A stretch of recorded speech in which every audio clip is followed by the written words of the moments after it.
Hello everyone, and welcome back to my channel. My name is Adora. If this is your first time here, please make sure that you share and subscribe and like this video. I think the subscribe button is here, Sha.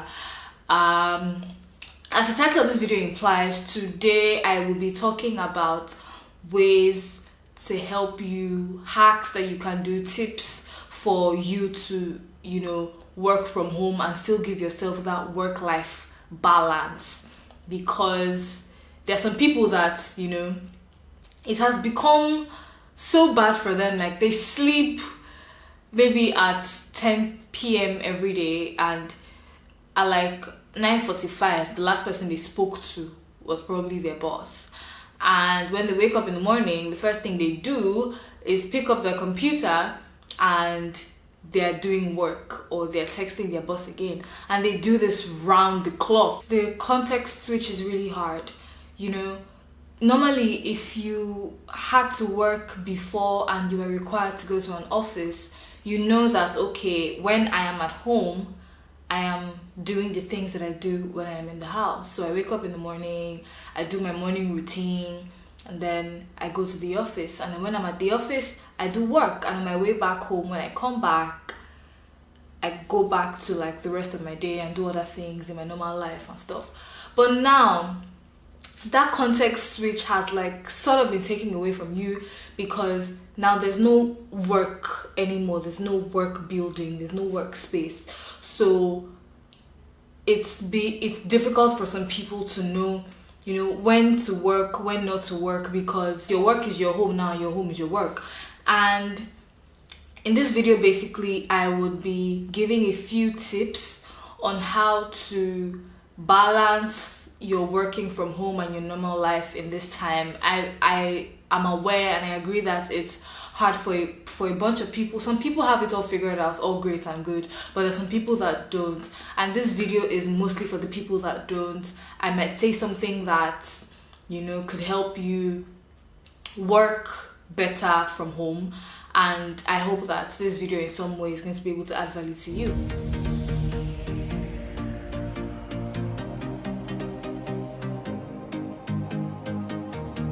So I'm going to kick off this video by explaining how I do my own working from home. My working from home is kind of weird, right? But I'll share with you regardless. I'm the kind of person that could wake up by 7 a.m. in the morning, and at 8 a.m. I'm already doing work, and I can work up to like, 10 p.m. at night. And don't get me wrong, I'm not working around the clock, just so that you can understand. I tend to split my work days or my work hours in such a way that in the morning there's a chance that I could spend 2 to 3 hours working, and I do not work, and it works for me, right? It might not work for a bunch of people, and that's fine, but like I said, this is my own working from home story. This is how I do it.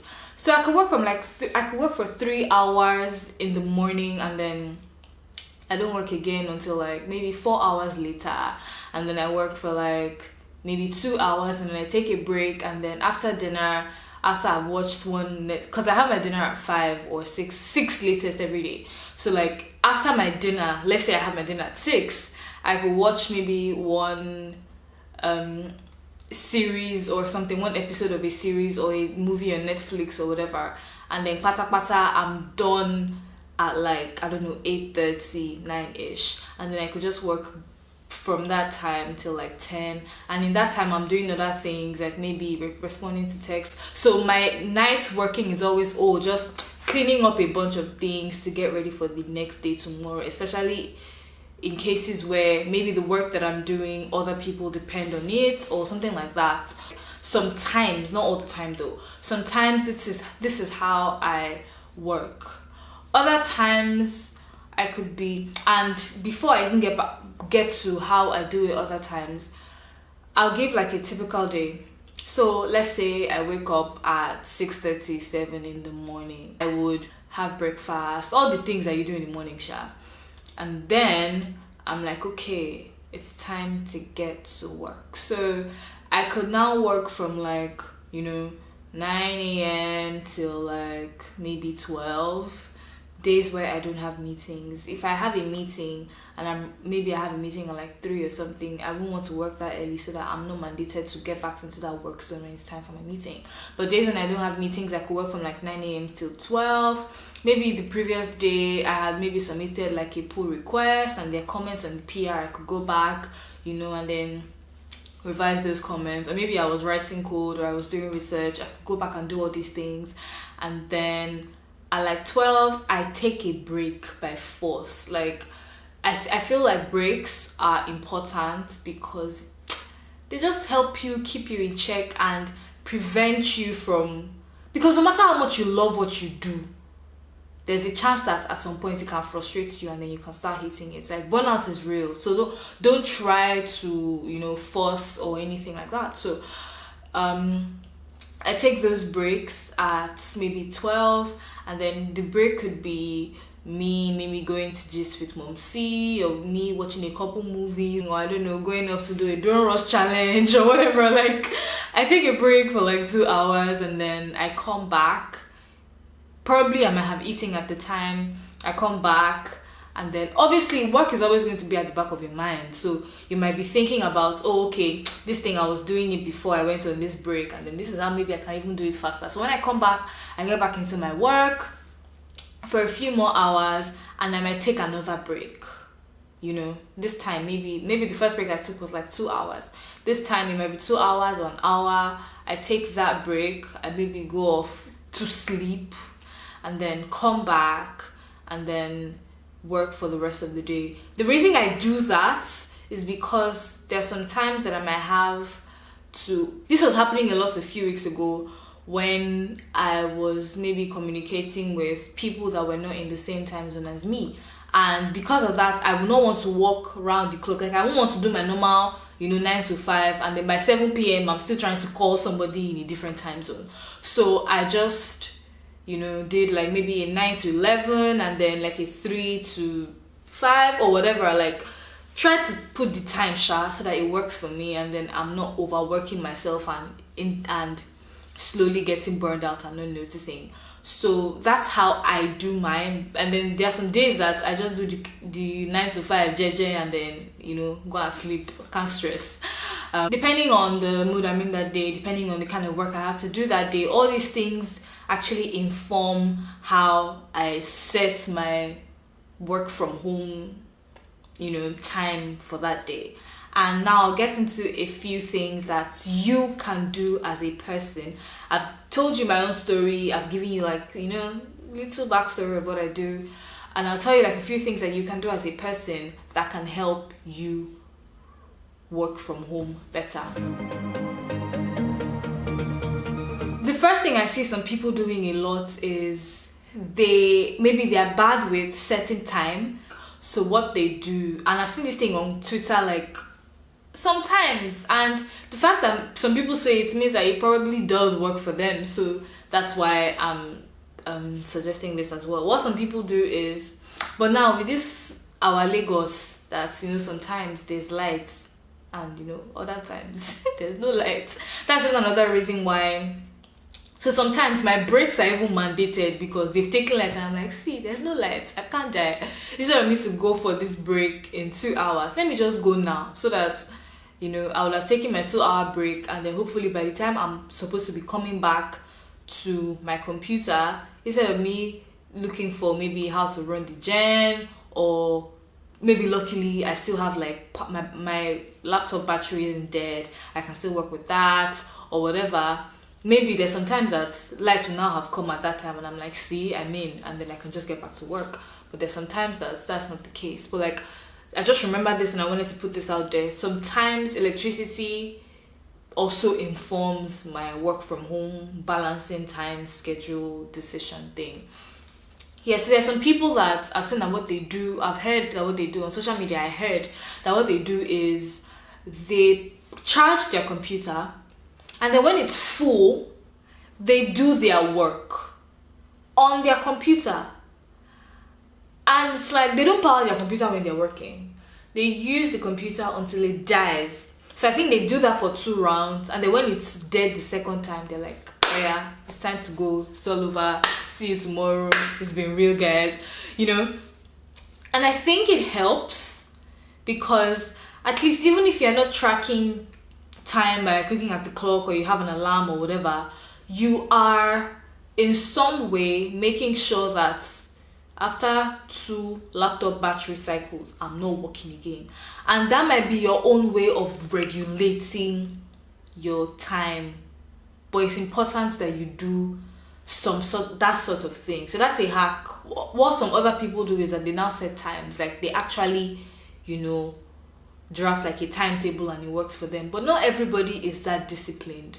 However, working from home requires discipline on so many levels, I'm not even going to lie, and you have to try and, you know, get to that level where you're disciplined enough to work from home and also deliver well, and it also does not affect your work-life balance, doesn't affect your productivity, doesn't affect you in some other ways, your relationships as well, because I mean everybody in your house is doing something, you're working, you're dealing with, and then every time they're like, see, are you the only, why you always, what are you working? Are you the first person to have a job? Hey, another thing I want to say, somehow you need to set boundaries. Because the fact that you're working for, everybody is working from home. You might have that colleague that is calling you by 11 p.m. midnight in night. So like you might want to tell your coworkers, oh, I just remember this thing, or blah blah blah blah blah blah blah. Feel free to respond when you can. You know, that's fine, because you might just want to text immediately you remember it, and that's okay. I don't think there's anything wrong in that. But there are some coworkers, there are some people that, you know, would text you or sometimes even call you, maybe because they want to do something or whatever at night, and maybe at that time of the day you're supposed to have stopped, you know, working. And on a normal day, if you were going to the office when everybody has gone home, they have gone home, like this thing will not happen, you understand? Except, you know, maybe that's a day people are working late because there's like a deadline you have to meet or whatever, you know. But there's some people that, you know, would call you late and all these things, and then maybe when they call you late you just feel the need to respond. Feel free not to respond. You need to set those boundaries. You get except, I mean, you might want to give exceptions. You might want to give some exceptions, maybe times when, you know, there's a deadline that you really have to meet, like a really important deadline, or it's just like it's something that doesn't happen every time, it's not recurring, but it's just that, okay, maybe there's like this important work that needs to go out, so, you know, let's just together find a way to finish this thing, and that's okay, that's fine. But when it becomes a norm, that's when it's a problem. You know, I need to set those boundaries, like, okay, oh, I'm not working after this time, I've closed shop for the day, please, until tomorrow. Or if they send you a text, you really should, like, okay, yeah, acknowledge, thanks, we'll look at it tomorrow. I mean, you should work 8 hours a day and not 80 if it's possible. I've talked about setting a schedule, so you might want to do, okay, 9 to wake up in the morning whenever, 8 to 9 free time, 9 to 10 breakfast time, 10 to 2 work time, 2 to 3 lunch time, 3 to whatever works for you. But like, set times. If you're not someone that knows how to like set time and make the setting time thing work, then you can do the whole charge my laptop and then watch it like die and then go and charge it again, and then when it dies the second time, I'm done for the day. You could be one of those people as well. That's also very valid. Another thing is, it's important to take breaks. You know, give your brain space, please. I beg, it's very important. Can't die, can't kill yourself, it's not worth it. You know, take breaks, give yourself space, give your brain space. When you've done, you know, a few things, a few tasks, you're checking things off your list, you've seen your work to do list for the day. Okay, I want to do this, I want to do this, I want to do this. You've checked a few things off your list. Take a break. Also, if you are building a work schedule or whatever, like, add space for break. I mean, because it's important. Because like I said initially, as much as you love something, you know, there's a chance that you can get burnt out, you can get frustrated doing that thing when you don't, give your body what it needs.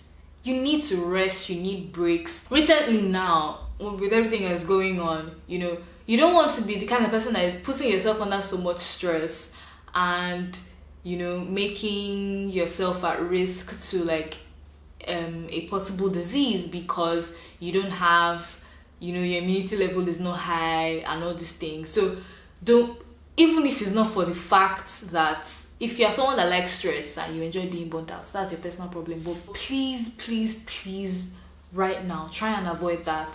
Or because of important things like your health and your immunity not being in check. And I'm not even going to talk about mental states now. Let's leave it. That burnout is a different topic. But basically, take breaks during work, after work, all these things, just so that you can enjoy your life. It's important to leave. When you're working from home, you can't, it's a different thing when you're at the office and then they can see you, you can see them, you can see your co-workers, you can see your manager, you can see the people that you are leading. Everybody can see each other and it's all well and good. But it's different when you are in your house. So you need to learn to communicate more with these people. Let them know what you intend to do next.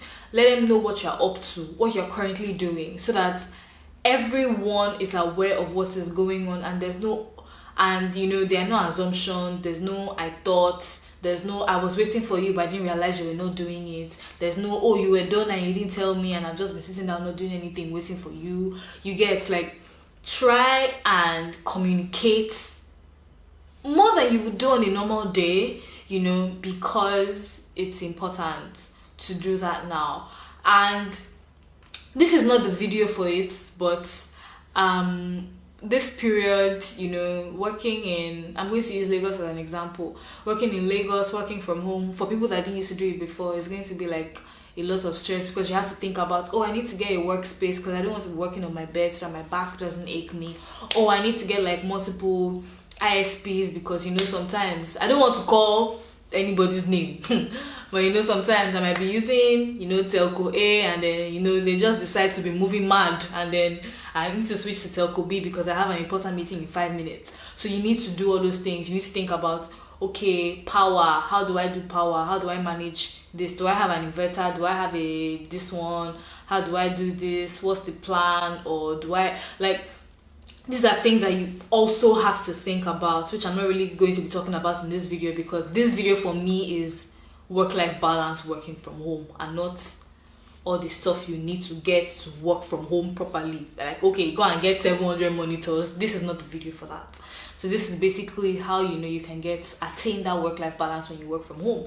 So those things are equally important, but I'm not going to mention in detail the things that you need because I don't think this is the right video for it. And another important thing I want to say is please, I believe, I'm not saying this so I'll now go and encourage you and you will now, go and do another thing that you're not supposed to do and you come back and you say, Adora said it. I did not say it on my YouTube channel. I did not say it.